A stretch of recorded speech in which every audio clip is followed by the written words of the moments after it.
So we're going to be a little heavy today. Going to emphasize it a great deal because it really is what the art of allowing is about. We want you to leave here, if not already really good at it, at least determined to get better at it, at being one who molds your energy. Let's say it in a different way, of being one who creates your own mood. Because you understand that when you create a mood of joy, you're allowing everything that you've been asking for to come in. When you create a mood of love, you're allowing everything that you want to flow in. When you create a mood of expectancy, you're allowing everything you want. When you feel ornery, when you feel pessimistic, when you feel afraid, when you feel angry, even when you're frustrated and overwhelmed, those are indications that you've got your frequency set in a different place, and sincere, concentrated, deliberate molding is in order. So if someone says to you, what are you working on these days? Tell them, I'm working on my own mood and attitude. And if they're wise enough to ask you why, tell them, because that's my true, in the moment indication of how many of the wonderful things that I have been praying for and asking for, I'm allowing into my experience right now. Tell them, I'm no longer dictating my focus by whether it's interesting or whether it's important or whether somebody else is pointing at it or whether somebody else has made a big deal about it. I'm no longer guiding my sculpture of my life by any outside factor or guidance. I'm guiding it completely by the way I feel. And when you get there, now you are ready to travel with us on an emotional journey that will take you into the resources and the realm of all things wonderful that you have ever imagined. There is nothing that you cannot be or do or have. And there is nothing that is keeping you from the accomplishment or the achieving of anything other than your own attitude, other than your own mood, other than your own focus, other than your own emotional response to what you're giving your attention to. So leave this gathering today deciding that you're no longer one whose feelings can be hurt, because your feelings are no longer up for grab. Because your feelings are not dependent upon what somebody else thinks or does. Your feelings are dependent upon your choice of focus. And since that person that may hurt your feelings also could not hurt your feelings, you've got choices in your imagination. And since that person that may have just hurt your feelings has also done things that thrilled you, you have choices in your memory. And because that person who's trying to hurt your feelings right now is not the only person in your awareness right now, you've got choices right now. You have choices. So, somebody hurts your feelings. You don't want to be somebody that somebody can hurt your feelings. You don't want to be hanging out there so tentatively that terrorists could strike in a part of the world that has nothing to do with you, and it can make you afraid. You don't want to be hanging out here in such a fragile position that someone that you care about could be disconnected, having a bad day, say something to you and hurt your feelings, and have them, who you can't control, wouldn't want to even if you could, or speaking from your inner being point of view, of course.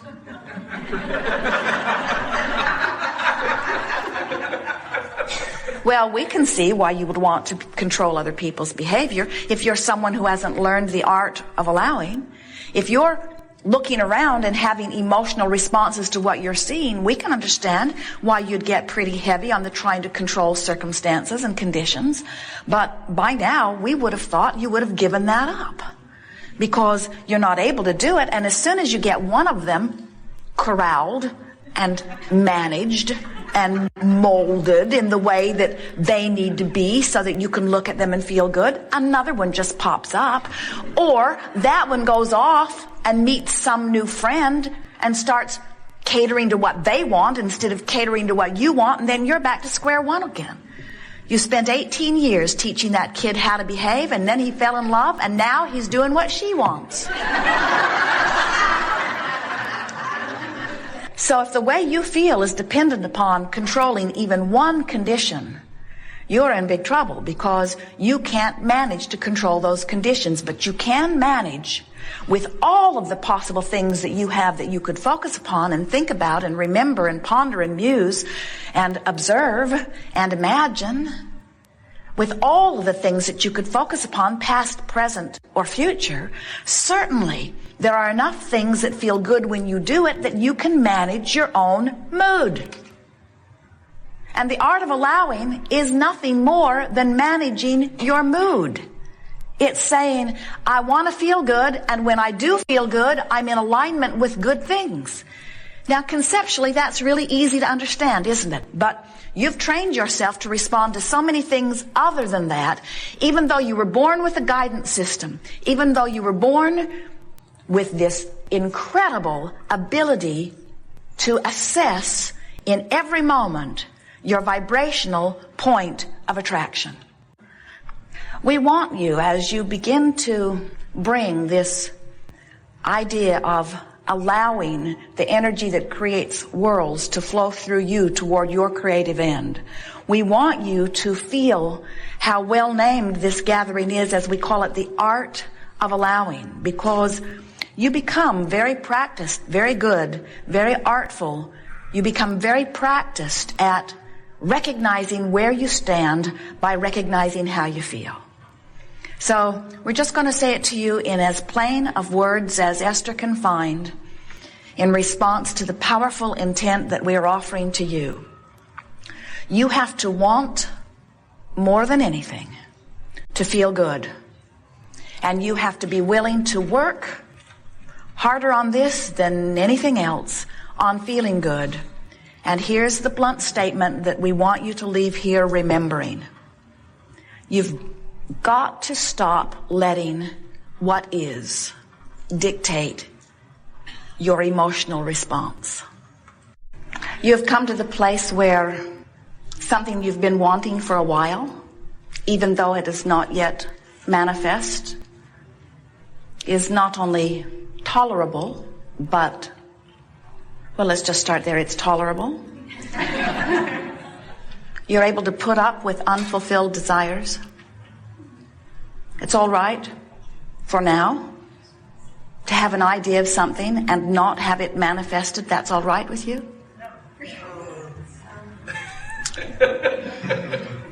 We understand, but you've really got to get, so you say yes to that before things will start coming easily, because it is that very discomfort that you feel over things not yet manifesting that causes a longer and longer and longer delay in them manifesting. Because when you want something and you notice it hasn't happened yet, and you keep noticing that it hasn't happened yet, and you keep feeling the way you feel when you notice it hasn't happened yet, that feeling is your indicator that you're offering a vibration, because it hasn't happened yet, that matches it not having happened yet. And as long as the vibration that you're offering is about it not having happened yet, then it can't happen. So we want you to be willing to feel good on purpose for a little while and to watch the results of that deliberate offering of vibration. But that means directing thought on purpose. And directing thought on purpose, you could tell us this, in fact you do often, is not as easy as we make it out to be. Because, and here's where we let you off the hook, but only briefly, so don't get used to it. Law of attraction says that which is likened to itself is drawn. So if you've been focusing by virtue of some circumstance or events that you've been living on something that's causing you to offer a particular vibration, we acknowledge that it is easier for you to find other thoughts that match that vibration than it is to find very different thoughts. In fact, we'll really let you off the hook by saying, but only briefly, so don't get used to it. We will really let you off the hook by saying, you actually cannot find thoughts that are very far from the thoughts that you are thinking. In other words, if you're depressed and some bright-eyed, bushy-tailed Abraham student comes to you and says, you know, you create your own reality, And you're supposed to feel good, and things can get better for you. All you have to do is cheer up. You're thinking, I do not create my own reality or you'd be gone. It's just annoying to have someone all bright and happy and sure of themselves flapping in your face when you are in a place of not feeling good. We know that, but what we want you to understand is, unless you make an effort to feel better, and unless you accomplish better, you have not shifted your vibration at all. And if you have not shifted your vibration, things cannot change. And dear hearts, there is not enough effort in the world to make the difference. You can't work hard enough. You can't work long enough. You can't gather enough other resources to you. You cannot buck the current of your own vibration. But unless you have convinced yourself that the way you feel is guidance, and that good is moving toward what is good, is that hard to understand? Well, it's hard to understand by many of you who have had many people who didn't want you to move toward your good. They wanted you to do what they thought would move them toward their good. So they said to you, never mind how you feel, do what you should do. And what you should do is what I say you should do.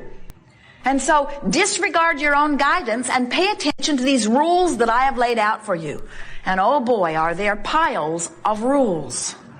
Each one offered from somebody else's vantage point, each one offered so that you can fulfill something that they need, because so many of them are still living a very conditional love. They want to feel good. They're well-meaning. They want to feel good, and they need you to behave in a certain way so that they can feel good.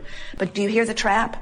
So they need to feel good, so they set out rules, so you follow the rules so that they can feel good. But they can't get everybody to follow the rules, so they never really feel good. So they keep offering more rules, and you keep getting more lost because you are not using the guidance that you were born with to quantify your own journey. Have we convinced you? Have we convinced you that the way you feel is everything? Do you believe that when you feel good, you are in a vibrational place of allowing what you want in? Please believe it, because there is nothing that could be more accurate.